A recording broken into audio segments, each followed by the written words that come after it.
So here we are at, I think, the third turn of Cannae. Turns don't really matter. I'm not keeping track of them. But Hannibal opened things up by rallying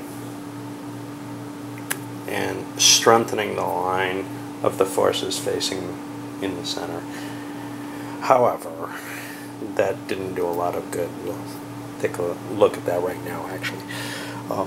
Several attacks have been made in this sector, and just, you know, the whatever the Carthaginians can put up, their lights, their mediums, they just can't stand up to the legionary infantry. Even though the legionary infantry has a low tactical quality, they're all around 5 right now. Is their base? That's for the cohorts and for the Hastati. Also, Rome's continuing to try to build up this line here. Just, you know, do anything they can to slow down this cav, which so far hasn't done much. Seems to be having a case of the slows on its own. Speaking of cav, when we go over here, things look pretty grim for Carthage. The Roman cav has been able to pin some of the Numidians, killing one of them. It's driven others back because they're faster. And we got more Romans in the pursuit box, though. But that's turning out to be kind of a wash when I expected the Numidian cav to pretty much blow out the Roman cav. Those lights are acting more how I felt lights would act under these circumstances, but not when thrown into main battle. In the last battle, Trebia, they were able to hit first and really struck a lot of damage on the Romans, but I wasn't able to hit with an advantage ever in this, and the Romans struck first instead, which has made this much uglier for Carthage, I think. Alright, well, I'm a significant way through the number 3 leaders, the 3 initiative leaders for the Romans. There are so many leaders, so many troops, so much to do in this scenario that it really, really slows things down. Maybe start seeing some action here in the center.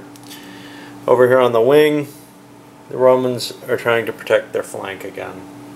That's my main goal here. I don't want to be outflanked. I don't want to be facing the wrong way, ever. I want my advance to be protected as much as possible. And as long as the cav are kept busy or inactive, should be able to do a pretty good number on whatever's in the center, and then turn my attention. This is a huge Roman army. It should be able to handle this.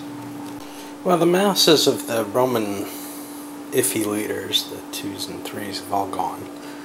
And we're going to be moving over to Hanno next and starting to see some trade-off on who does what.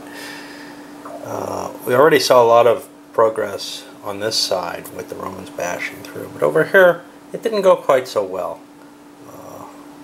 I mean, things don't look strong from the Carthaginian side, but they drove some Roman units routing. Some of those Spanish light infantry are quite potent, and certainly able to make their mark on the Romans. And let's see, Hanno made some kind of cute attacks, pushing back some more Romans there. So this right flank, the infantry is doing much better, although the cav's destroyed, or well on its way there.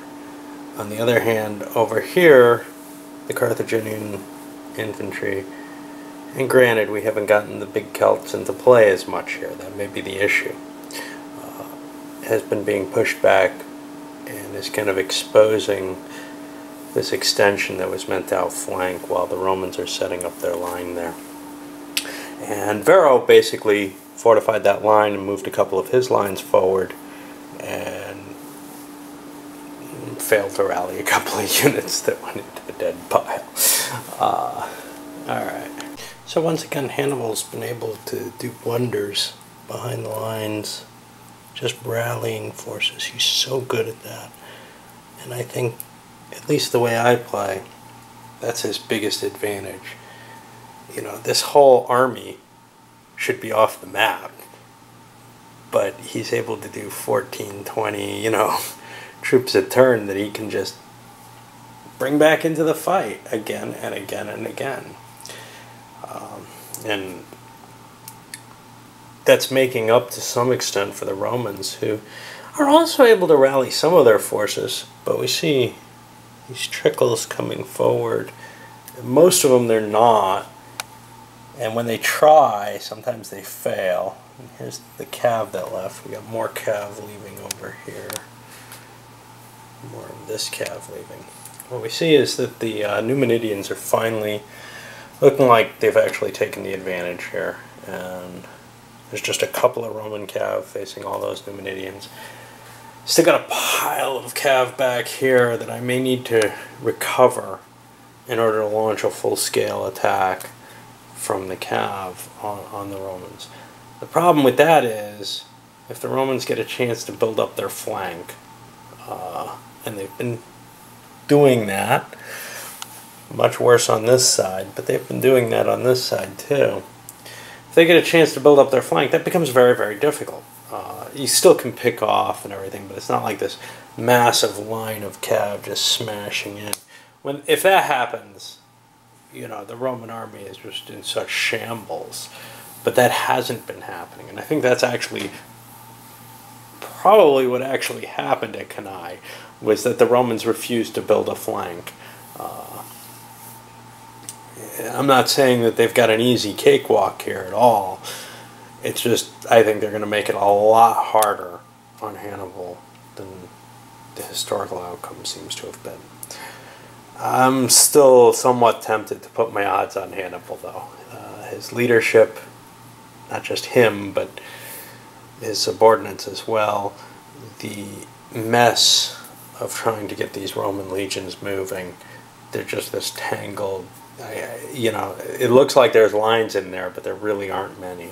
And when there are, there's so much crap in front of them that it's become little skirmishes along the front that I can launch, and not these massive wave attacks that would break the entire thing. And little skirmishers are fine against the Romans. They ain't so hot when you're facing Hannibal and his ability to rally 20 units a turn. Alright, well, I gotta calculate points. Let's see, 10, 20, 36 more for the Romans, puts them at 77, and 13 for Carthage. I'll put them at 37. Well, the winds have started again, and there's dust blowing in the Romans' eyes. That's going to slow their movement. Hannibal rallied and strengthened some of the units over here, and also moved one attacking and routing a Roman unit in order to try to provide some sort of defense in that gap that was there. It's especially important because of that phalanx. He wants to get back into position. Meanwhile, over here, the low-valued guys sent a couple of cohort units in to chase some of the Celts around and strengthen their own little gap or flank position that was beginning to develop. Alright, what a mess. Okay, so here we are at the end of another turn. And some more Lancers that ran off the board chasing some Romans. Hard to tell. One thing is, this right cav, it's pretty clear the Numidians have won there.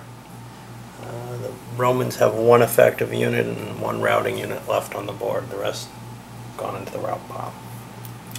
Actually, there's another cav floating around here that Paulus has been considering. He can't quite slip it in and hit that, or anything else, and hit that phalanx.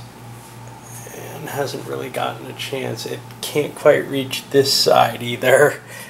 Either one of those, it would be an intriguing thing. But the point is, Hannibal can bring his troops back in a way that the Romans cannot.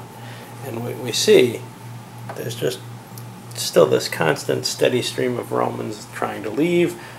When you do end up rallying them, half the time they end up in here.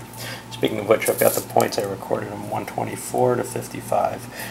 I realized my little fudge of like making the all the legions recruit kind of skews the point values. I'm going to go with the point values as they are because I believe that'll come closest to the distribution that's correct without having to do all kind of calculation to figure out, hey, what should the actual number be?